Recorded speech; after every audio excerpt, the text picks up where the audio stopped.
नमस्कार दोस्तों, scary story in Hindi में आप सबका स्वागत है। आज की कहानी की तरफ बढ़ने से पहले चैनल को सब्सक्राइब कर लीजिए और अगर कहानी अच्छी लगती है तो प्लीज़ लाइक एंड कमेंट करना मत भूलिएगा। तो देर न करते हुए आज की कहानी की तरफ बढ़ेंगे हम।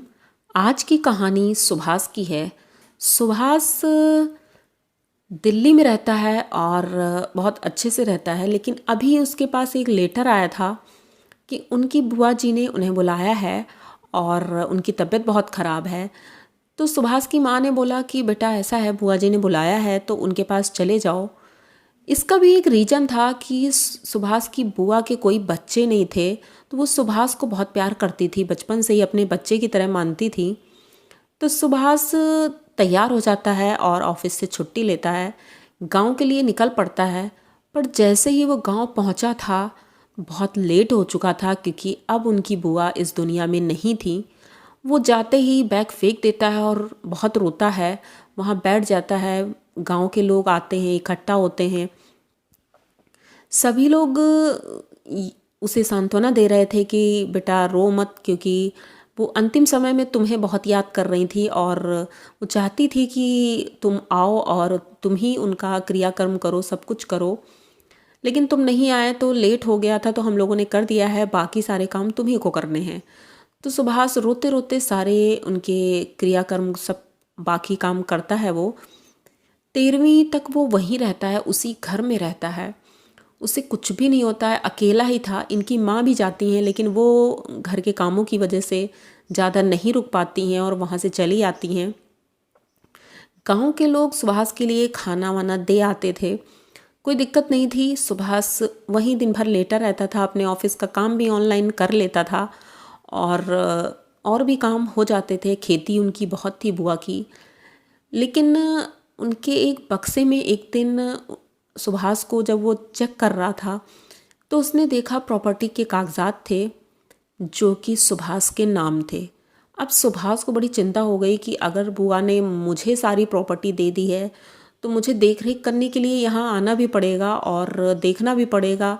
मैं यहाँ का देखूँ या अपने घर का देखूँ या वहाँ दिल्ली का देखूँ, कैसे मैनेज होगा सब, यही सोच ही रहा था वो। तभी उनका एक दोस्त आता है, गांव का ही था। दोस्त क्या, गांव का ही एक लड़का था जो आया था मिलने के लिए। वैसे तो कोई इनके घर में आता नहीं था कभी, बुआ जी बहुत स्ट्रिक्ट थी इसलिए कोई उनके घर नहीं आता था। लेकिन आज मौका मिला था और वो लड़का घर देखने के बहाने ही अंदर आता है और सुभाष से बोलता है, सुभाष मैं तुमसे मिलने आया हूँ, तुम ठीक तो हो? तो सुभाष कहता हाँ मैं ठीक हूँ, क्यों, क्या हुआ? तो कहता नहीं कुछ भी नहीं। वो डरते डरते एक कुर्सी पर पास में ही बैठ जाता है। सुभाष तखत पर बैठा हुआ था। तभी वो जो दोस्त आया था वो बोलता है, क्या घर में कोई और भी है क्या? तो सुभाष कहता नहीं। तो कहता है नहीं, मुझे पता नहीं क्यों ऐसा लगा जैसे कोई है। तो कहता नहीं नहीं, मैं अकेला ही तो हूँ और माँ थी तो वो भी चली गई हैं। तो कहता ठीक है, अच्छा वो बहुत थक गया हूँ, धूप बहुत तेज़ है बाहर, एक गिलास पानी देना मुझे। तो सुभाष कहता हाँ हाँ मैं अभी लेकर आया। तो वो अंदर किचन की तरफ जाता है और पानी ला ही रहा था, तभी उसके दोस्त को आवाज़ आती है कि बगल वाले रूम से कोई दौड़ कर गया है। बहुत तेज़ी से आवाज़ आती है। सुभाष का दोस्त एकदम से उठ के खड़ा होता है और भागने लगता है वहाँ से। तब तक सुभाष दौड़ के आता है, उसको पकड़ता है। क्या बात है, तुम कहाँ भाग रहे हो? उसने सोचा शायद कुछ चुरा कर भाग रहा है, सुभाष ने सोचा। तो उसे पकड़कर पूछने लगा तो वो डरते डरते बोला कि सुभाष ऐसा है, हो सके तो तुम ये घर छोड़ दो क्योंकि तुम्हारे घर में ज़रूर कोई ना कोई है। तो सुभाष कहता है पागल हो क्या, इस घर में मैं अकेले ही रहता हूँ, इतने दिन से रह रहा हूँ, 8-10 दिन हो गए हैं, मुझे तो कोई नहीं दिखा। तो वो लेकिन फिर भी जब इधर उधर देखने लगता है तभी हाथ छुड़ाकर भाग जाता है। अब सुभाष उस दिन रात में सो ही रहा था, तभी उसे भी आवाज़ आई कि किसी के चलने की आवाज़ है घर से। और कौन है, दरवाज़ा भी आवाज़ आ रही थी जैसे किसी ने बंद किया है दूसरे रूम का। ये उठता है और धीरे से जाता है वहाँ चेक करने के लिए, लाइट ऑन करता है। तो कच्चा घर था और टूटा फूटा भी था, थोड़ा सा था। तो इसने सोचा हो सकता है चूहे बिल्ली या फिर ऐसे कोई जानवर होगा। लेकिन जब पूरा घर चेक करता है तो उसे कुछ भी नहीं मिलता है। तो आकर के वो फिर से लेट जाता है। तभी उसे बहुत तेज़ी से किसी के घुर्राने की आवाज़ आती है और ये बाहर की ओर निकल जाता है। किसी को समझ में नहीं आ रहा था कि इनके घर में ये अकेले रहता कैसे है सुभाष, क्योंकि पूरा गांव जानता था कि इनके घर में कुछ ना कुछ तो है, क्योंकि अक्सर इनके घर के बाहर कोई ना कोई दिखाई देता है, एक औरत, एक बुढ़िया दिखाई देती है।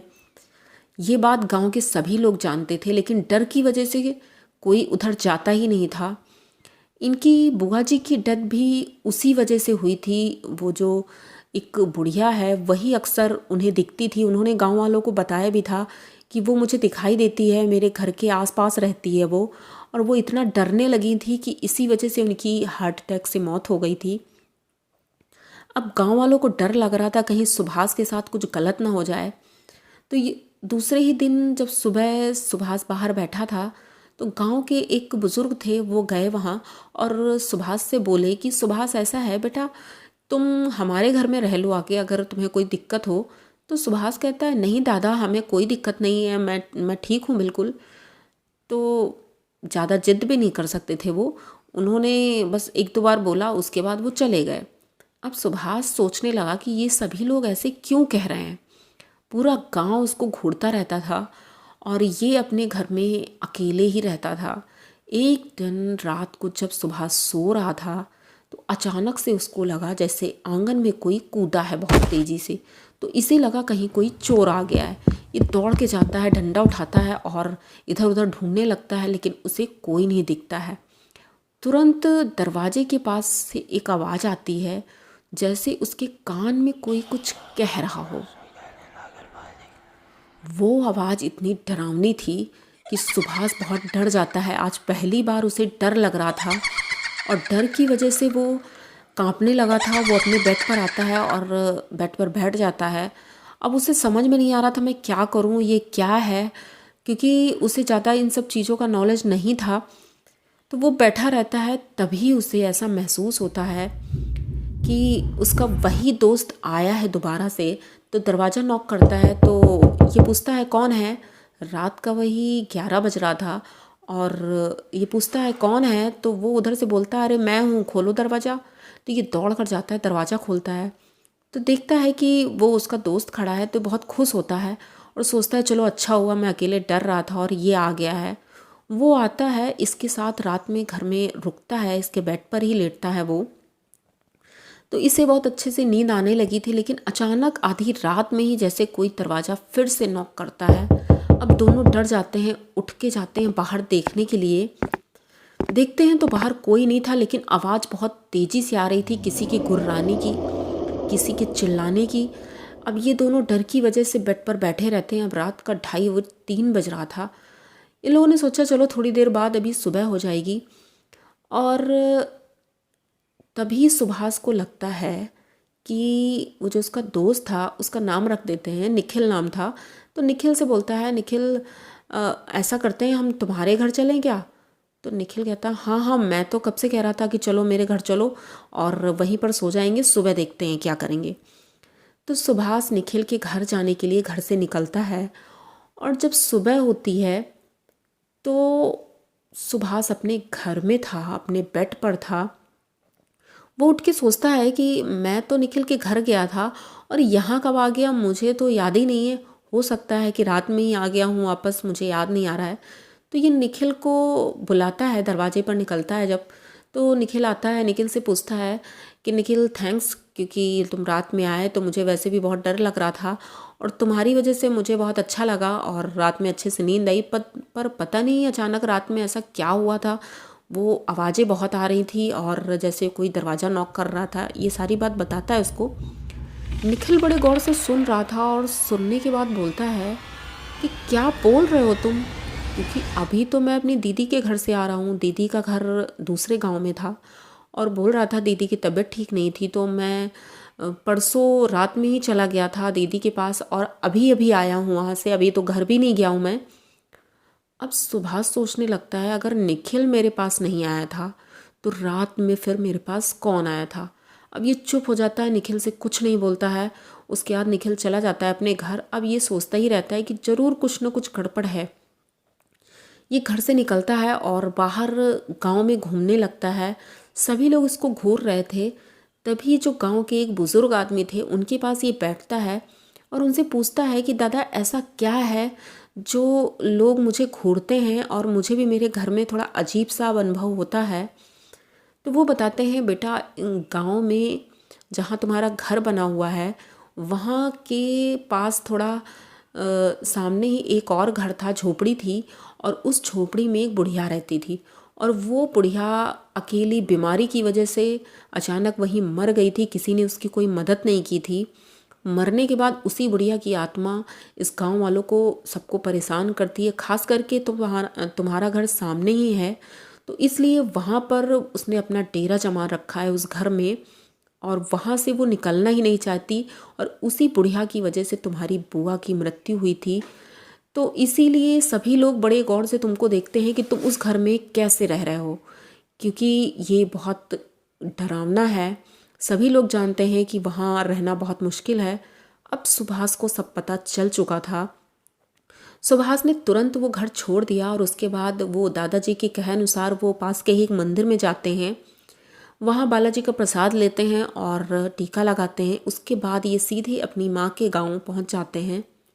माँ को सारी बात बताते हैं और उसके बाद माँ बोलती हैं कि बेटा उस घर में कभी मत जाना, क्योंकि अगर बुआ जी नहीं रही हैं तो मैं तुम्हें खोना नहीं चाहती हूँ। हाँ उनकी प्रॉपर्टी है, ठीक है, वो हम देख रेख कर लेंगे, लेकिन उनके घर मत जाना तुम कभी। उसके बाद से सुभाष कभी उस घर में नहीं गया और अपनी माँ के घर में ही रहा और दिल्ली में रहा। लेकिन उस घर की कहानी आज भी वैसी है। ये घर जैसे छोड़ के आया था, अब तो वो खंडहर हो गया है बिल्कुल, लेकिन वो आज भी उसी तरह डरावना है। उसको बहुत बार पंडितों को बुला के शुद्ध करवाया गया, लेकिन उस पर कोई असर नहीं होता है। तो ये कहानी अगर आपको अच्छी लगी हो तो प्लीज़ चैनल को सब्सक्राइब करिए, लाइक कमेंट करिए, शेयर करिए। इसी तरह की नई और अनोखी कहानियाँ मैं लेकर आती रहती हूँ। तो मिलते हैं किसी नई कहानी में, तब तक डरते रहिए।